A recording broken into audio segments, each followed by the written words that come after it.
ہوئے سماعتوں سے ہوتا ہوا قلوب میں اترتا ہے۔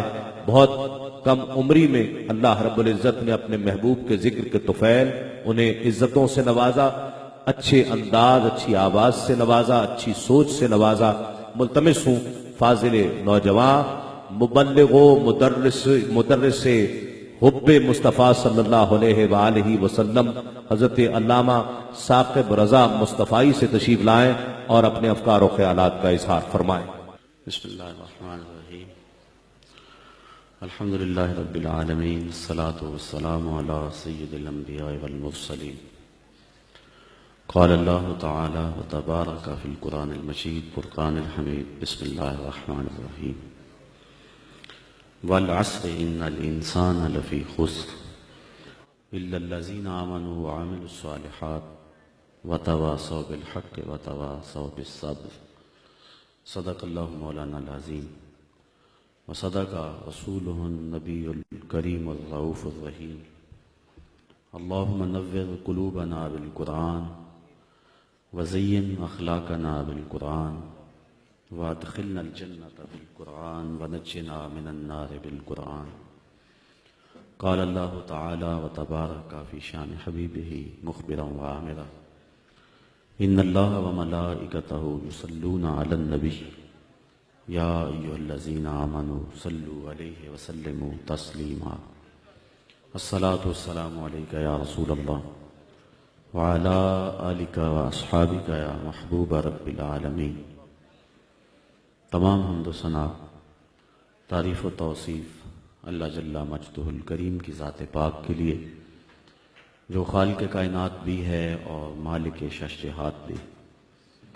اللہ جل وعلا کی حمد و ثنا کے بعد حضور نبی اکرم شفیع امم، رسول محتشم، نبی مکرم، اللہ کے پیارے، امت کے سہارے، رب کے محبوب، دانائے غیوب، مالک رقاب امم، فخر عرب و عجم، والی کون و مکان، سیاہ لا مکان، سید انس و جان، سرور لالا رخاں، نیر تاباں، سر نشین مہوشاں، ماہ خوباں، شہنشاہ حسینہ، تتمہ دوراں، سر خیل زہرہ جمالاں، جلوہ صبح ازل، نور ذات لم یزل، باعث تکوین عالم، فخر آدم و بنی آدم، نیر بطحا، رازدار ما اوہا، شاہد ما طغا، صاحب علم نشرہ، معصوم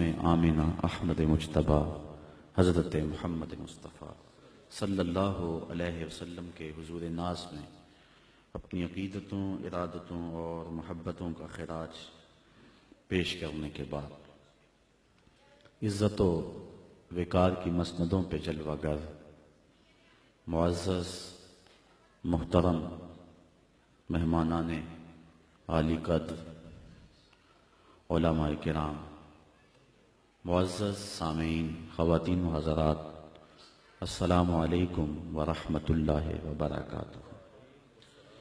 چند لمحوں کے لیے آپ کے سامنے حاضر ہوں اور چند باتیں آپ کے گوش گزار کر کے اپنی گفتگو کو سمیٹ لوں گا۔ اللہ تعالیٰ میری زبان پہ کلمۃ الحق جاری فرمائے۔ قرآن مجید سے سورۃ العصر کی تلاوت کرنے کا شرف حاصل کیا، اسی کے ضمن و ذیل میں چند باتیں آپ کے گوش گزار کروں گا۔ بظاہر مختصر سی صورت ہے، لیکن اپنے دامن میں وہ معنوی حسن رکھتی ہے کہ حضرت امام شافعی علیہ رحمہ فرماتے ہیں، لو تدبر الناس علی ہذہ السورہ لواسعتہم، اگر لوگ قرآن مجید کی اسی ایک صورت پہ تدبر کر لیں تو یہ صورت ہی ان کے دین و دنیا کے لیے کافی ہو۔ امام طبرانی نے عبید بن حفص سے روایت کی ہے کہ مکی زندگی میں جب بھی دو صحابی آپس میں ملاقات کرتے تو جدا ہونے سے قبل سورۃ العصر کی تلاوت ضرور کیا کرتے تھے۔ اس سورت کا آغاز ایک قسم سے ہو رہا ہے، اور قسم ہے عصر کی، والعصر، قسم ہے عصر کی۔ امام رازی جیسے شخص نے عصر کے 4 معنی بیان فرمائے۔ عصر سے مراد مطلق زمانہ اے الدہر، قسم ہے زمانے کی، انسان خسارے میں ہے۔ دوسرا معنی، عصر سے مراد وقت عصر ہے، جب سورج ڈھل جائے اور ہر چیز کا سایہ اس کے اصلی سائے سے 2 گنا ہو جائے، تو اس وقت سے لے کر کے غروب تک وقت عصر ہوتا ہے۔ جس طرح اللہ تعالیٰ نے چاشت کے وقت کی قسم سورۃ الضحیٰ میں فرمائی، یہاں سورۃ العصر میں اللہ نے عصر کے وقت کی قسم فرمائی۔ تیسرا معنی، عصر سے مراد نماز عصر ہے۔ نماز عصر کی اہمیت کے پیش نظر نماز عصر کی قسم فرمائی گئی ہے۔ چوتھا معنی جس کو امام رازی نے بیان فرمایا، امام قرطبی بھی بیان فرماتے ہیں، اور میں اس پر ہی چند باتیں آپ کے گوش گزار کرنی ہے۔ عصر سے مراد وہ کہتے ہیں زمانہ خاص ہے، اور اس سے مراد زمانہ رسالت مآب صلی اللہ علیہ وآلہ وسلم ہے۔ فرمایا محبوب مجھے قسم تیرے زمانے کی، انسان خسارے میں ہے۔ اس کی دلیل امام رازی ارشاد کرتے ہوئے فرماتے ہیں کہ جس طرح سورۃ البلد میں اللہ تعالیٰ نے اپنے محبوب کے مکان کی قسم فرمائی، تو سورۃ العصر میں محبوب کے زمان کی قسم فرمائی۔ تو ارشاد فرمایا محبوب مجھے تیرے مکان کی بھی قسم، مجھے تیرے زمان کی بھی قسم۔ سورۃ البلد میں ارشاد فرمایا محبوب مجھے اس شہر کی قسم۔ یہ سورت بالاتفاق سورت مکی ہے، اس پر کوئی مفسرین کی دوسری رائے موجود نہیں ہے۔ تو پھر حاذا کا اشارہ قریب کے لیے ہے، تو اس شہر سے مراد شہر مکہ ہے۔ تو مکہ کی قسم کیوں فرمائی گئی؟ شہر مکہ عزتوں کا ظرف ہے، اس میں اللہ کا گھر کعبۃ اللہ ہے، مقام ابراہیم ہے، چاہے زمزم ہے، صفا اور مروہ اللہ کی نشانیاں ہیں۔ یہ وہ بابرکت شہر ہے جس کے چپے چپے پہ برکتیں پھیلی ہوئی ہیں۔ خیال اس سمت جاتا ہے کہ شاید اس شہر کی قسم اس لیے فرمائی گئی ہو کہ یہاں اللہ کا کعبہ ہے، چاہے زمزم ہے، دیگر عزتوں کی جگہیں ہیں۔ لیکن اگر بات کو یوں ہی تشنا چھوڑ دیا جاتا تو شاید جو ہمارے دل میں ہے کوئی زبان پہ نہ لانے دیتا، اور اگر ہم زبان پہ لاتے تو عقیدتوں کا شاخسانہ قرار دیا جاتا۔ لیکن اللہ تعالیٰ نے آگے خود ہی وضاحت فرما دی کہ اے لوگو میں اس شہر مکہ کی قسم کیوں فرما رہا ہوں۔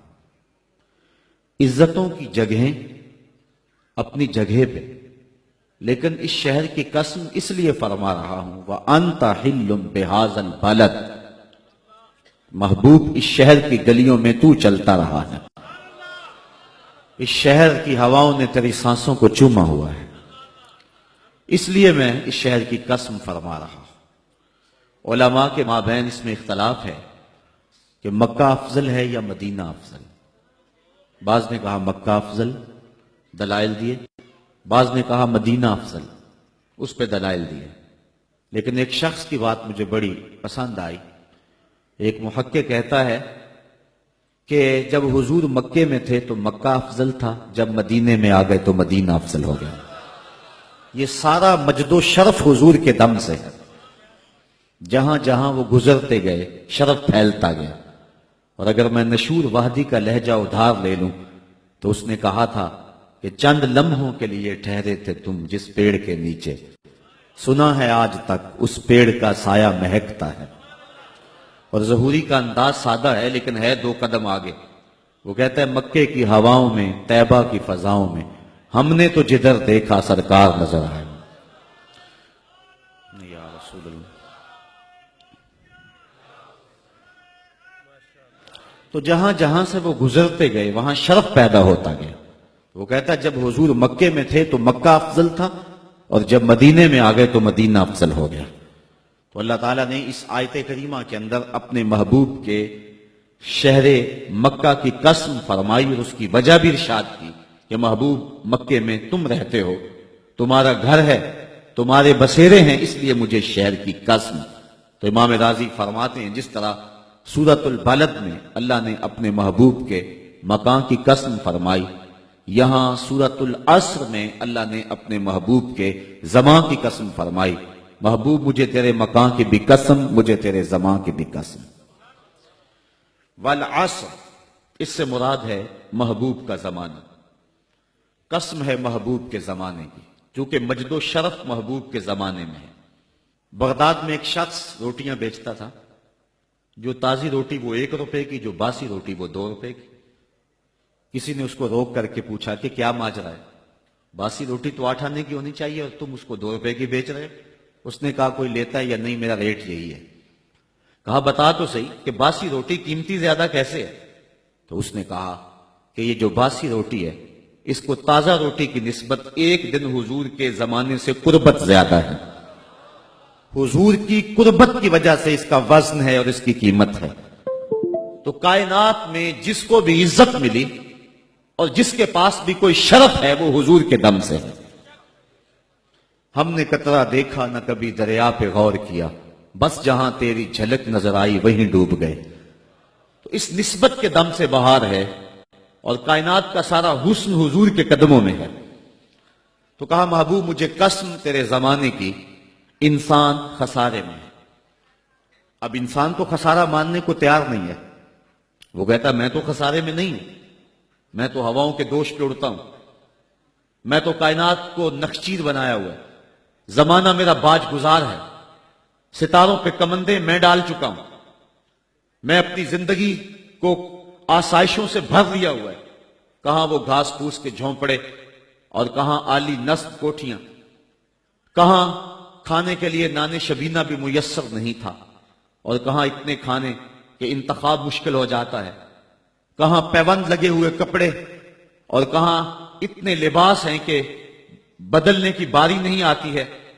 تو میں تو خسارے میں نہیں ہوں، میں تو ہواؤں کے دوش پہ اڑتا ہوں، سمندر کی تہوں میں اتر جاتا ہوں، میں تو پوری دنیا کو گلوبل ولیج بنا لیا ہوا ہے، میں تو کائنات کا سارا حسن کشید کر لیا ہے، میں تو خسارے میں نہیں ہوں.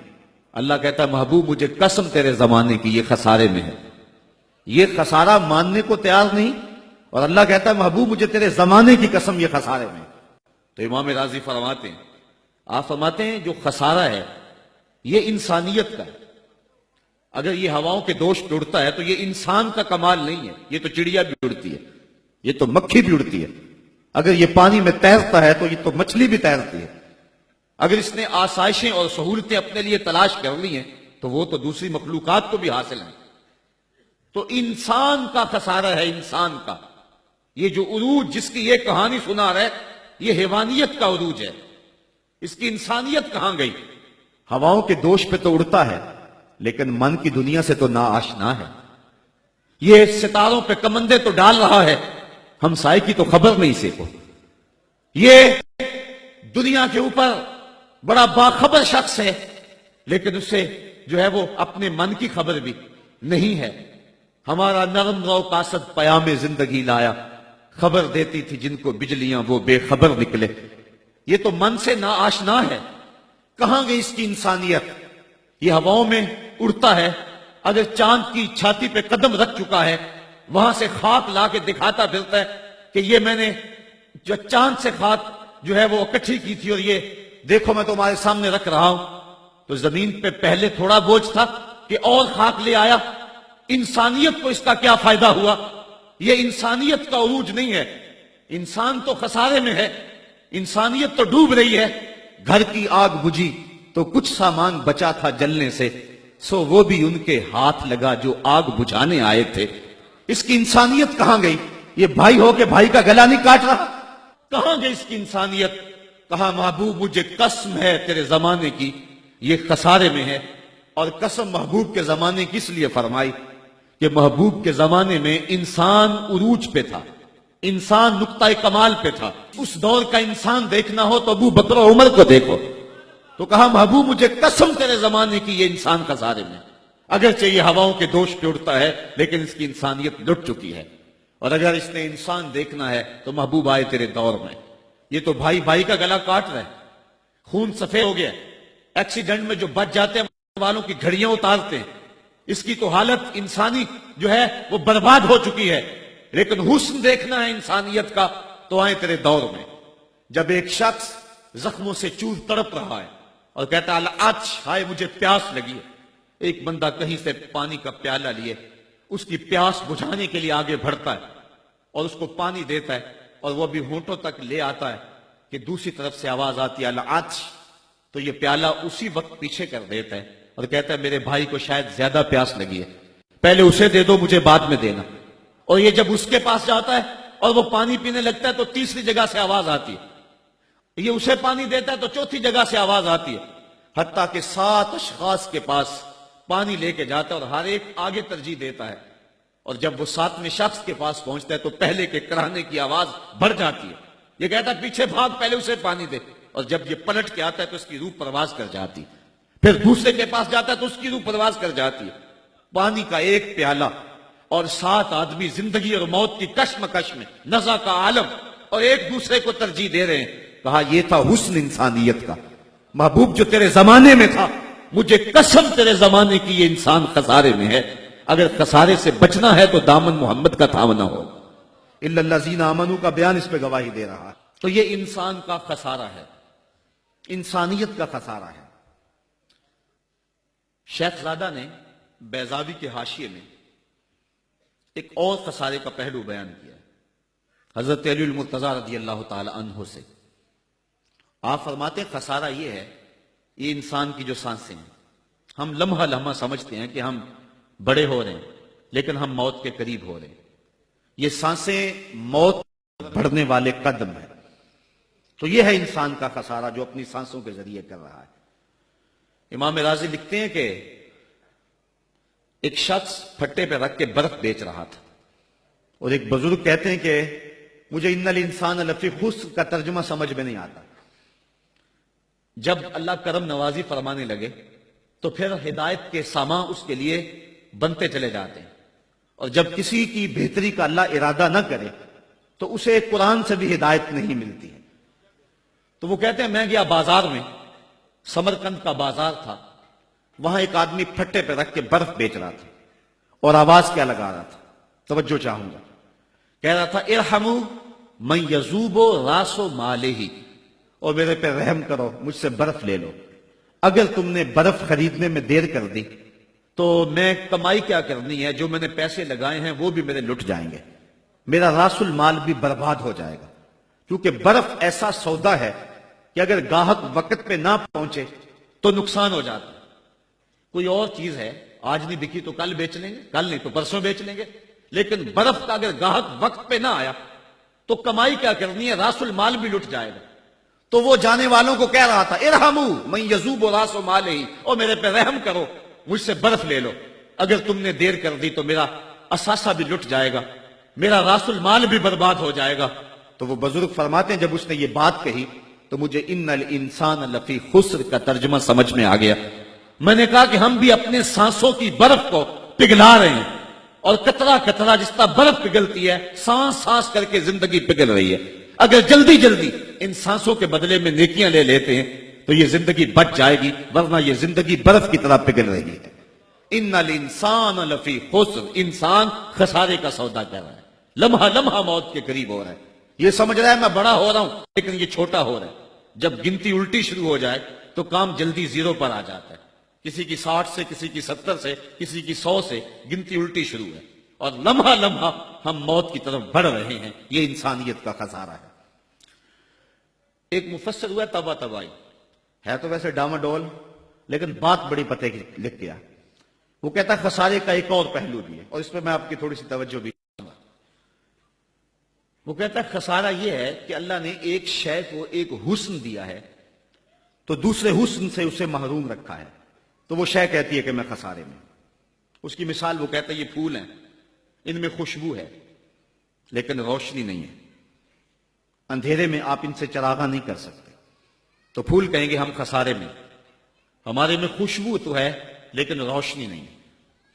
چاند میں روشنی ہے لیکن اس میں خوشبو نہیں ہے، تو چاند کہتا ہے میں خسارے میں کہ میرے میں روشنی تو بڑی ہے، میرے دم سے کائنات میں اجالے تو پھیل جاتے لیکن خوشبو نہیں ہے، میں خسارے میں۔